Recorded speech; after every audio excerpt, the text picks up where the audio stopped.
Hi YouTube, this is Darkon633 back with another Power Rangers review. Today we're going to take a look at the Power Rangers Ninja Steel Deluxe Bull Rider Megazord.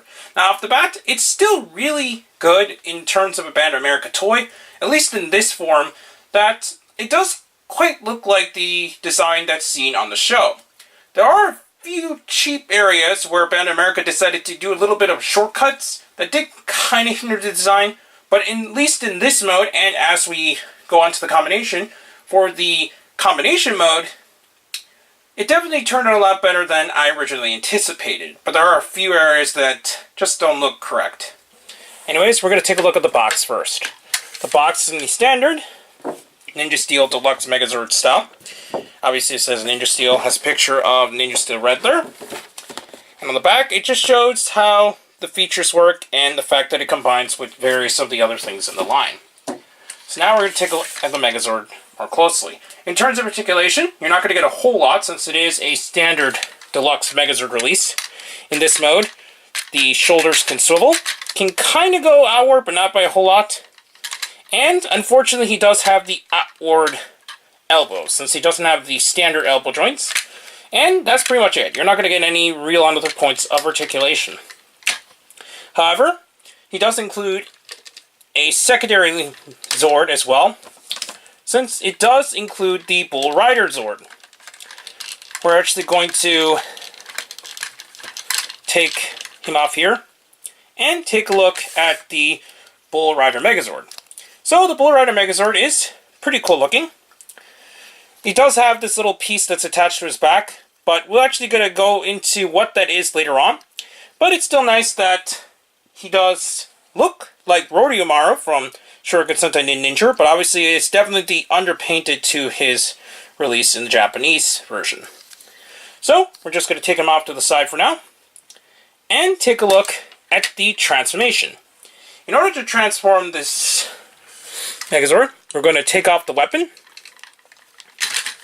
and you're pretty much going to slightly pull it apart, but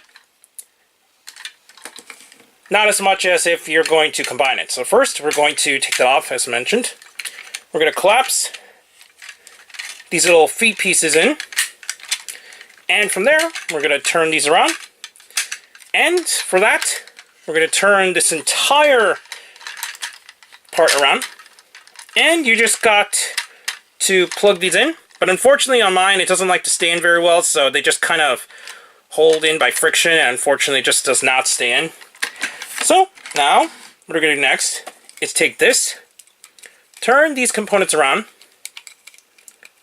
pull this forward, and peg it in. Take the shuriken, collapse it, and we're going to peg the shuriken onto the back here. So it looks like this. Sometimes it's a little tricky to put it on both sides, but once it plugs in, it stays in. There we go. Take the weapon, and you can really put this on either side, but the instructions and so on show that you do plug it onto this side. You make it face this direction. And to finish out the transformation, what you're going to do is just take the Bull Rider Megazord, or the Bull Rider Zord, should I say. Bend the head, since this is a little bit of articulation there, I actually forgot to mention. It does have some mini articulation, but it's very close to what you see with the Robo Red Zord. And you're just going to let him hold on to the handles.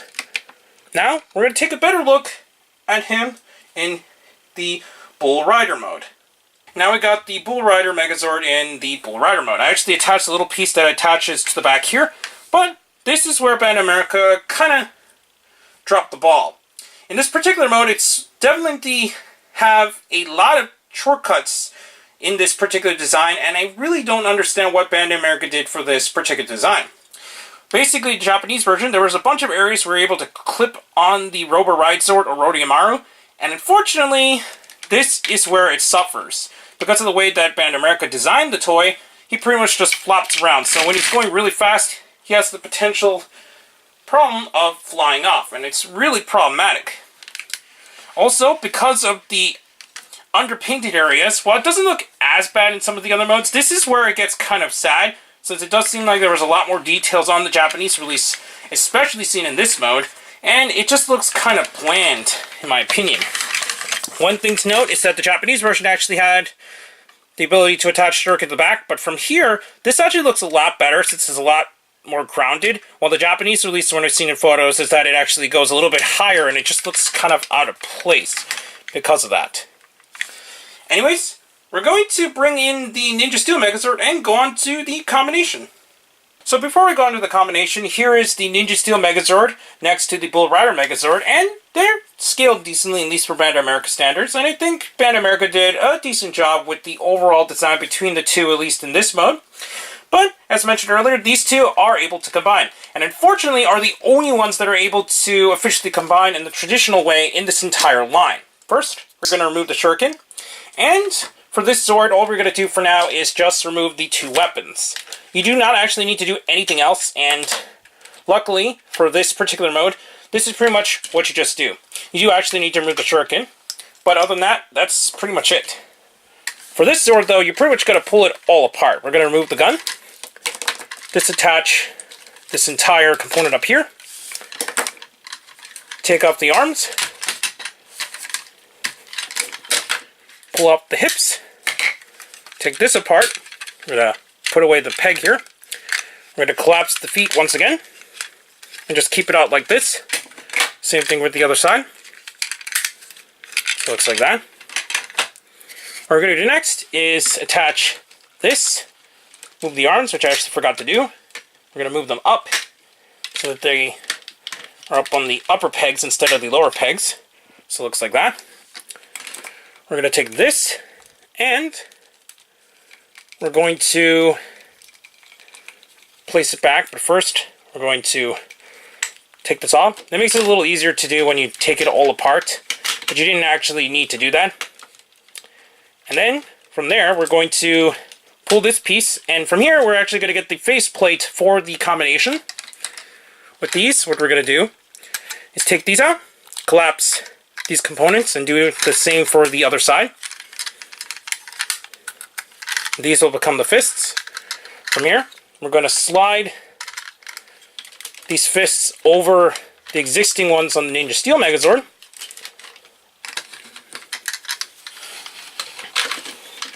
So it's got it fully combined here.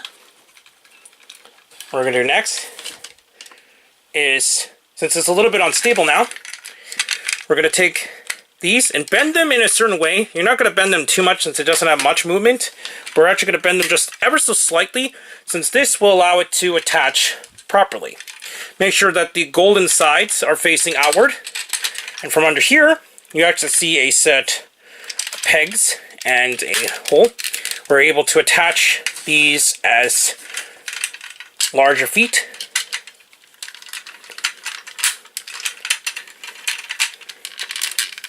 So you got that. What you're going to do next is take this, and it's going to peg up there. But first, we're going to take the shuriken, attach the Ninja Steel Megazord shuriken up here. So it looks like this. Then we're going to take this and plug it on top there. This is already getting out of frame, but then to finish up the full-on transformation, we're going to attach the Bull Rider Megazord shuriken up here. So that finishes up at least the transformation part. What we're going to do next is take the little gray support piece that's attached to the back of the Bull Rider Megazord, and this will actually attach as a hip supporter down here. And this is something that was even present in the Japanese release, so it's nice that Bandai America included their version here. And with that, now you won't have as much problems kind of shaking.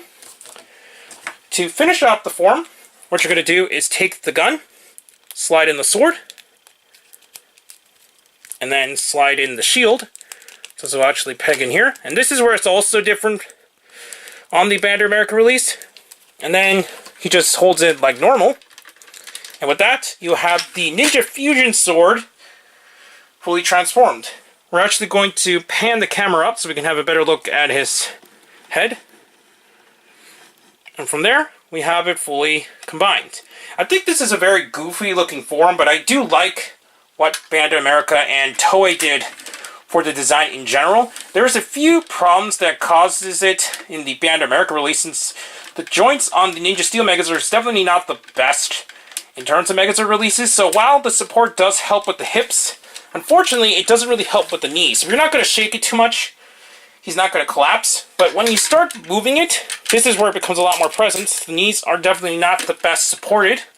But luckily, I think as long as you don't move it and keep it on the shelf, he shouldn't be able to collapse, which is a good thing.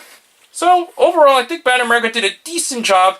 And even though it's definitely not fully like the Japanese release, since it does have a lot of paint missing and the overall design might not be quite on par with the Japanese release, I think Bandai America did a decent job in the overall design of the combination.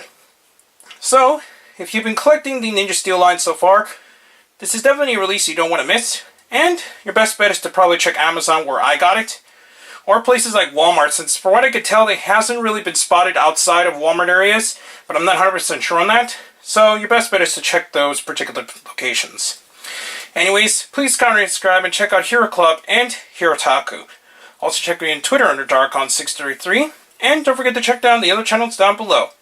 Please check the little bell at the bottom of the screen in order to see my content go up as soon as possible.